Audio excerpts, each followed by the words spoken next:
My name is David Vickers, nay David Truman. Spencer Truman is my brother. Mr. Vickers, on the night in question, what exactly did the defendant ask you to do? I was told to make a pickup at a warehouse. I was nervous, afraid that I'd screw up. Why? Because I'd never been asked to do anything like that by myself before. You're late. I changed my mind. I don't want to make the pickup. I got a bad feeling about it. Oh, come on, Dave. What are you talking about? It's fine. It's a routine pickup, man. How do you know? What if these guys aren't so ready to give up the money they owe Dad? That's why Spencer gave me a gun. A little insurance. What do you think about that? Your Honor, I would like to enter into evidence the gun that was dug up from the sewer in the alley where Thomas McBain was shot to death. Is this the gun you brought that night, Mr. Vickers? May I? Yeah, that's it. Everything went south the moment that cop, Thomas McBain, entered the alley. He told me to freeze. I didn't. I shut my eyes, and I pulled the trigger. When I opened, the cop was lying in the alley, bleeding. I dropped the gun and I ran away. Your Honor, I would now like to enter into evidence the bullet removed from Thomas McBain and a sworn affidavit by Landview PD's ballistics unit affirming that said bullet could not have been fired from David Vickers' weapon because David Vickers' gun was filled with blanks. I came out of that alley and I ran right into my brother Spencer. He got me out of the country that night, and it wasn't until later that I realized he'd been there the entire time. Objection, speculative, Your Honor. Sustained.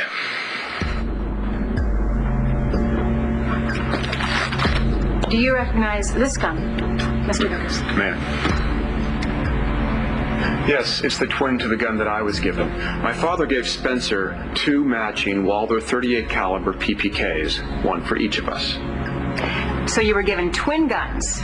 They look exactly the same, but the slug removed from Thomas McBain could only have come from this gun, the one that was never in your possession. That's right. Thank you, Mr. Vickers. I have no further questions. Mr. Casey, cross-examine. Thank you, Your Honor. Well, I must say, Mr. Vickers, your story could be quite damning to our case, if we can believe a single word out of your mouth.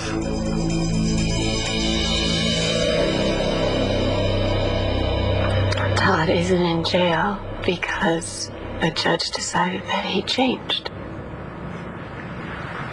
That he felt remorse for what he'd done, and he'd reinvented himself, as a good person. Well, a better person. Did you believe that? I didn't at the time. Well, what about now?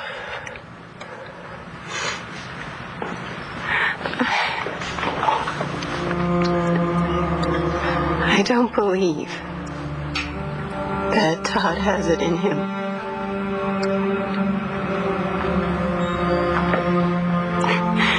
To rape again.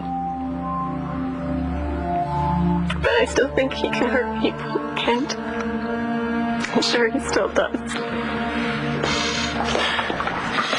Well, it doesn't make sense. I mean, why is he out? How did he get out of jail free card, huh? Because he showed that he could change. And, more important, he asked for forgiveness. Did you forgive him?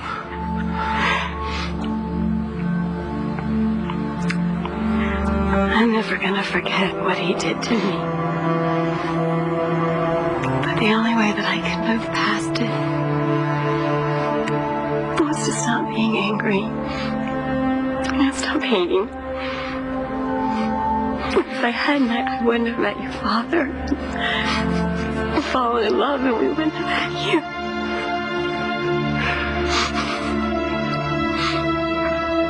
Todd sought my forgiveness, and I gave it to him.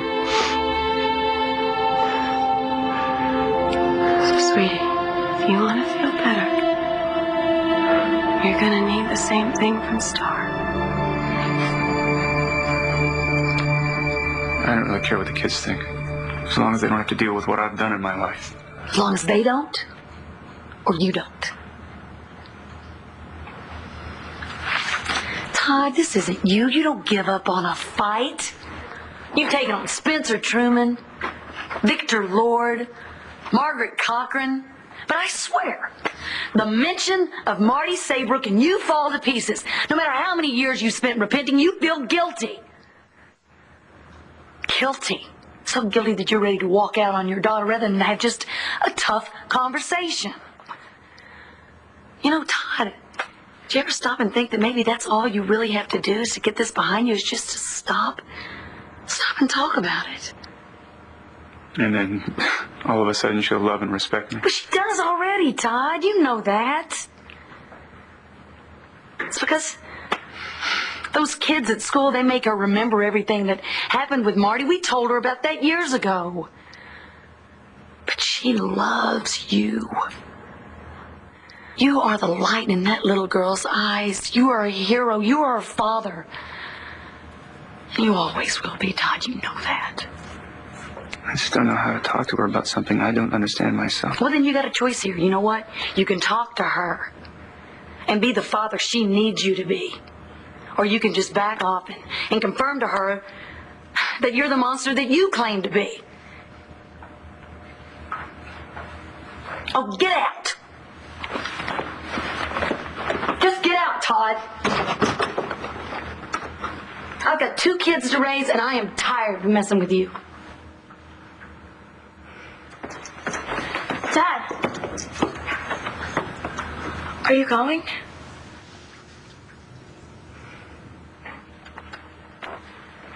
I don't care if you think that makes me a bad person.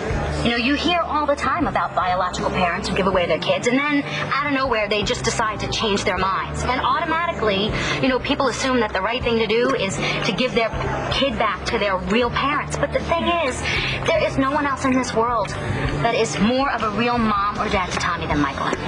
Yeah. Look, what we're talking about here is biology, okay? Now, whoever Tommy's birth parents were either unwilling or unable to take care of him.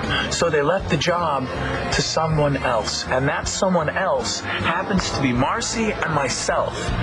That's final. So, why aren't you saying anything, Rex?